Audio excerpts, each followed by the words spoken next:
설명절 연휴 첫날이었던 지난 화요일 밤 정말 아찔한 사고가 있었죠. 김해공항에서 승객과 승무원 176명을 태우고 홍콩으로 떠나려고 준비하고 있던 비행기에서 꼬리 부분에서 큰 불이 난 겁니다. 다행히 이륙전이었고 전원이 비상 탈출에 성공하면서 인명 피해, 큰 피해는 없었습니다만 무안공항에서 사고가 난 지 얼마 지나지 않아서 참 가슴이 철렁했습니다. 아직 화재의 원인 조사 중입니다만 분명한 건 기내 선반에서 불이 시작됐다는 거예요. 그렇다 보니까 보조 배터리가 유력한 원인으로 지목이 되고 있는데 두 가지가 궁금합니다. 아니 보조 배터리라면은 기내에 소지할 수 있게 허용된 물품인데 여기서 화재가 나면 이거 어떻게 하라는 얘긴가? 또 하나 기내에서 불이 났을 때 승객들이 스스로 문 열고 나오는 거 이거는 괜찮은 건가? 승무원들은 뭐 한 건가? 뭐 이런 궁금증들. 자, 이분과 함께 풀어봅니다. 전직 기장이시죠? 가톨릭 관동대 항공운항학과 정윤식 교수 연결이 되어 있습니다. 정 교수님 나와 계십니까? 예, 안녕하십니까. 예, 예. 정윤식입니다. 아이고, 정 교수님하고 저 무안공항에 제주항공기 얘기한 지가 얼마 지나지 않았는데 또 이런 큰 사고로 연결을 하게 됐습니다. 일단 아직 정확한 원인 알 수는 없습니다만 여러 증언들 또 영상들 종합해 볼 때 정 교수님이 생각하시는 원인 뭡니까? 아직 뭐 단정 짓지 못하지만, 예. 많이 나오는 얘기는 선반에 있는 그런, 보조 배터리나 아니면 그냥, 전자장비의 배터리에서 불이 난 게 아닌가, 이렇게 말씀들 하고 계십니다. 맞아요. 그러나 그건 이제 우리가 일반적인 생각하는 거고, 네. 실제 뒤에 보조 엔진에서 나오는 열기가 누설이 돼서 됐다든지 또는 어. 전기적인 합성이라든지 아니면 여러 가지 다른 사항들도 있기 때문에 예.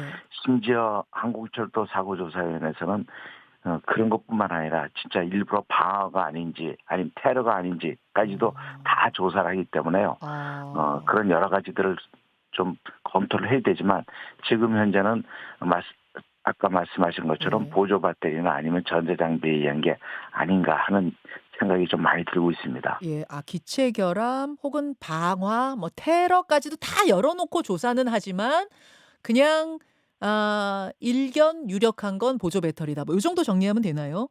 네, 맞습니다. 알겠습니다. 뭐 기체 결함이나 혹은 방화 이런 거는 다 열어 놔야 된다는 거 듣고 보니까 맞는 말씀이네. 맞는 말씀인데 기내에서 찍은 영상을 한번 보겠습니다. 영상 준비가 돼 있나요? 예. 불이 나는 순간에 그 영상이 지금 준비가 돼 있습니까?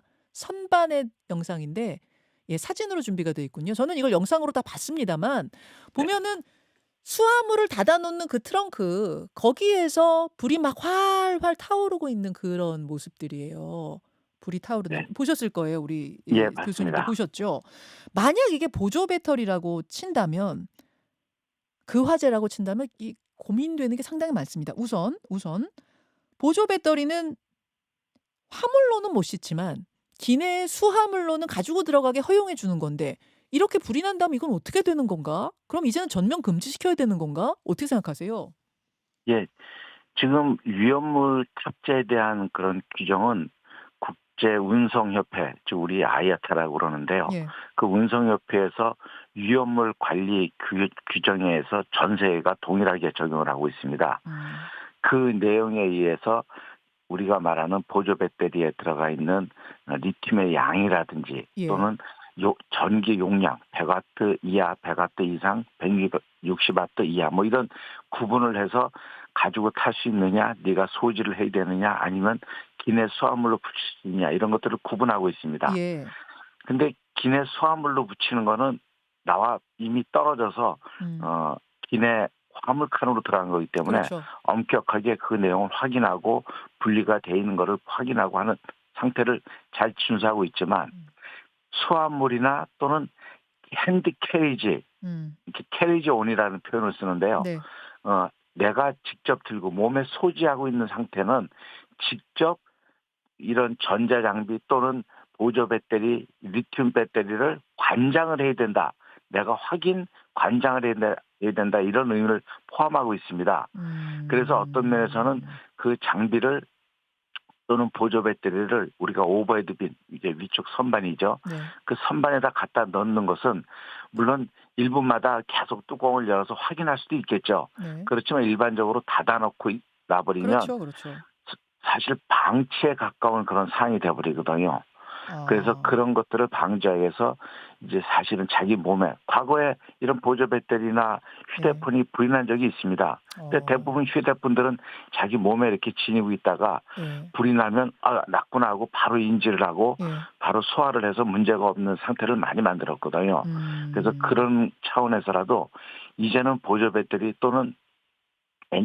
전자장비에 전력을 공급하는 리튬 이온이나 리튬 음. 메탈 배터리에 대해서는 네. 분리 또는 분리가 안 됐을 경우에는 내가 볼 수 있는 이런 식탁 위나 아니면 네. 의자 밑이나 예예. 이런 것에 놔둬야 되는 게 맞는 것이 아닌가 이렇게 봅니다. 아 정리하자면 지금도 화물로 싣지는 못하고 가지고 타라고 돼 있는데 그 가지고 타라는 의미가 가지고 타서 위 선반에다 올려놓고 방치하세요 의미가 아니라 보고 있으란 의미예요? 예, 그렇죠. 내가 관리를 하고 있어야 된다는 그런 의미가 아주 깊게 포함이 되어 있습니다. 위험물에 그렇군요. 관해서는요. 그렇군요. 그래서 지난해부턴가요? 저도 이걸 유심히 들은 적이 없었는데 기내에서 방송을 하도록 국토부가 규정을 바꿨다면서요. "가지고 타신 보조 배터리는 휴대하고 계십시오."라는 안내 문구가 나온답니다. 예, 여객기를 맞습니다. 타자마자. 근데 네. 우리가 다 그냥 그 안내 방송을 흘려 들으니까 이걸 심각하게 못 들었 생각하지 못했던 건데 여러분 지난해부터 가지고 타신 보조 배터리는 여러분이 반드시 휴대하십시오. 몸에 지니고 계십시오라는 안내 문구가 방송이 되고 있다고 해요. 그게 그 의미였던 거군요. 예, 맞습니다. 아. 아니 근데 교수님 아무리 내가 이걸 보고 있다고 하더라도 만약 공중에서 비행기가 날아가고 있는데 갑자기 여기서 불이 나기 시작한다고 하면 이 불이 순식간에 번질 수도 있어서 아예 이참에 보조 배터리 가지고 타는 문제 자체도 좀 고민을 해 봐야 되는 거 아닌가요? 이제 보조 배터리를 우리가 일반적인 엔터테인먼트나 아니면 내 휴대폰이나 이런 차원도 있지만 예. 실제 보조 배터리를 반드시 의료용으로 가지고 다니셔야 하는 분들도 있습니다. 예를 음. 들어 뭐 기내 탑승할 수 있는 휠체어라든지 예예. 아니면은 뭐 심장 박동기라든지 이런 예. 문제가 있기 때문에 예. 어 된다 안 된다 이런 게 아니라 보조 배터리의 신뢰성을 증가시키는 거를 어느 정도 이제 어 통제를 해야 된다고 표현이 됩니다. 음. 특히나 그냥 어디서 어떤 상태로 만들어진지 모르는 그런 그렇죠. 배터리보다 그렇죠. 최소한 항공기에 탑승시킬 수 있는 어떤 기준을 만들어서 네. 그 기준 이상인 것을 탑승을 시킨다든지 하는 그런 문제를 좀 돼야 되고요. 예. 또 하나가 이제 보조 배터리에 분리가 안 된다든지 관리를 할 수 없는 상황이 될 수 있는 경우가 있습니다. 음. 그런 경우에 대해서는 실제적으로 승무원에게 얘기를 해서 실제 음. 따로 보관한다든지 아니면 아. 보관하지만 바로 우리 화재에 진압할 수 있는 수조 옆에 보관한다든지 예예. 하는 그런 차원에서라도 좀 어, 적, 적용을 해야 되지 않나 이런 생각을 하고 있습니다. 그러니까요. 사실 이게 뭐 국제 규정을 따르지 않거나 이런 건 아니에요. 지금 국제 규정대로 한 거긴 합니다만 국제 규정 자체를 다시 한번 전 세계적으로 논의해 봐야 되는 건 아닌가. 어떤 식으로 이 보조 배터리 문제를 해결할 것인지 이런 차제에 그런 것도 좀 있었으면 좋겠다는 생각이 이번에 들었고요. 아무튼 불이 났어요. 선반에서 불이 났어요. 이제 빨리 탈출을 해야 하는데 이번에 승무원이 아니라 승객이 직접 비상구를 열고 슬라이드를 펴서 탈출을 했다고 합니다. 뭐 이미 연기가 빠르게 퍼지는 상황에서 승객이 빠르게 판단 잘한 거다라는 의견이 있는가 하면 이거 상당히 위험한 행동이었다라는 의견도 있더라고요. 어떻게 보십니까? 먼저 결론을 말씀드리면 예. 승객이 기장이나 객실 승무원의 지시 없는 상태에서 임의로 문을 여는 것은 굉장히 위험한 상태입니다. 그렇습니까? 그래서 본인은 물론 다른 승객에게 위험을 노출시킬 수 있는 그런 상황에 놓이게 되기 때문이죠. 어. 특히나 스스로 그래서 절대 스스로 문 여는 행위를 하시면 안 되고요. 이건 우리 옛날에 대구공항에서 공중에서 문을 열었던 그런 행위랑 맞아요. 뭐 동일하다고 해도 뭐 틀린 얘기가 아닐 정도로 그렇게 위험한 상황입니다. 어. 특히 이는 승객 입장에서 보는 외부 상황을 정확히 파악할 수 예. 없는 상태이기 때문에 예예. 탈출 지시가 있기 전까지는 예. 절대 문을 열어서는 안 되고요. 음. 특히나 기다리는 승객 입장에서는 네. 왜 지시를 안 하는지 말을 안 하는지 모르고 있는 거 아니야 이렇게 착각할 수도 있습니다. 네. 그러나 조종석 내에서는 기내 화재 절차와 또는 음. 탈출을 위한 절차를 계속 수행하고 있고 음. 관제사랑 교신하면서 어떻게 우리 구조 인력을 보내달라든지 이런 것들을 계속 수행하고 있습니다. 아. 이런 절차가 빠르면 2분, 길면은 3, 4분, 5분까지도 소요될 수가 있습니다. 예. 그러다 보면 기다리는 중에 굉장히 공포스럽고 아무런 대응을 하지 않은 것처럼 이렇게 느껴질 수 있기 때문에 음. 특히나 기내 객실 화재 같은 경우는 연기가 보이고 불이 그쵸. 눈에 보이기 때문에 그쵸. 이제 급한 마음에 문을 열고 이렇게 탈출할 수가 있는데요. 예. 절대 그러시면 안 되는 것으로 이제 받아들이셔야 되고요. 어. 또 하나가 잠깐만요, 이번에는 교수님. 예. 교수님. 그러니까 저 상황에서 어 '땅에 안착해 있으니 내가 문을 열면 되겠지.'라고 생각하지만 사실 살짝 떴을 수도 있고 그 바깥 상황을 전혀 정확히 알 수 없는 상황에서 위험하다는 거 하나와 또 하나는 '문 잘못 열면은 저게 엔진으로 사람이 빨려 들어갈 수도 있다.' 이런 얘기도 있던데 그 맞아요? 예, 그런 얘기도 틀린 얘기는 아닙니다. 음. 보통 지상에 이렇게 있을 경우는 엔진이 거의 아이들, 예. 가장 저속 상태에 있기 때문에 뭐 우리 몸에 한 5-60kg 되시는 분들이 그 앞에 바로 가기 전까지 이렇게 빨려 들어가거나 그러진 않지만은 음. 슬라이드가 엔진 바로 앞과 바로 뒤쪽에 또 설치가 되어 있습니다. 네 네. 요번 같은 기종은요. 네. 그러면 슬라이더는 일종의 고무 튜브거든요. 사실 예. 가벼운 상태입니다. 그렇죠. 그래서 웬만한 바람에도 밀릴 정도이기 때문에 음. 엔진이 걸린 상태에서 바람이 정풍이 있다 그러면 음. 슬라이더가 엔진 쪽으로 이렇게 흐르면서 어. 실제 사람도 그쪽으로 떨어질 수도 있고요. 또 하나는 뭐 휴대폰이나 음. 뭐 이런 어떤 가지고 있던 것들이 떨어지면서 엔진 쪽으로 빨려 들어가면 마치 조류 충돌을 일으킨 것 같은 그런 동일한 상황 때문에 그러니까요. 엔진 뒤쪽으로 불꽃이 나와서 뒤쪽 음. 슬라이드 쪽에 내리시는 분한테 또 화상을 입힐 수 있고 하는 그런 문제가 되기 때문에요.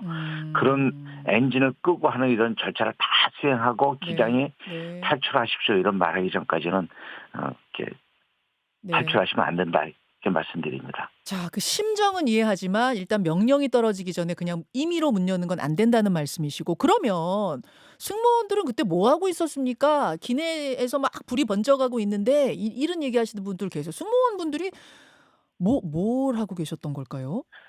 그러니까 그 당시에 승무원이 아마 4분 타신 걸로 되는데요. 예. 기본적으로 우리 출입문 앞에 2개, 뒤에 2개의 예. 앞에 앉아 계십니다. 예. 그러니까 이분들은 사실은 그렇게 문을 열고 나가시는 분들도 있고 음. 본인들도 기장에 지시할 때까지는 자리에서 뜨지 않고 있습니다. 왜냐하면 그분들도. 동일한 상황이기 때문에요. 예. 예. 그래서 기장이 음. 탈출하라 우리 영어로 이베큐에이션이라는 지시가 나올 때 그때 비로소 음. 객실 승무원들도 벨트를 풀고 손님들한테 앉아 계십시오. 지시에 따르십시오 하고 음.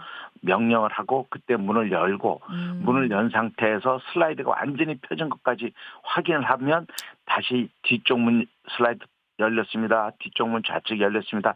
이런 서로 의사소통을 한 뒤에 네. 그때 객실 사무장이 탈출을 시키십시오. 이렇게 할 때 네. 비로소 탈출이 됩니다. 그 네. 시간도 꽤 한 30초 이상 걸리게 되겠죠. 알겠습니다. 일단 네. 선반에서 불이 났기 때문에 승무원들이 가서 좀 불을 끄려고 했던 게 있고 그리고 이 조종사가 명령 내리기 전에는 승무원들도 함부로 문을 열 수 없다는 상황 이런 것들이 있었을 것이다라는 말씀.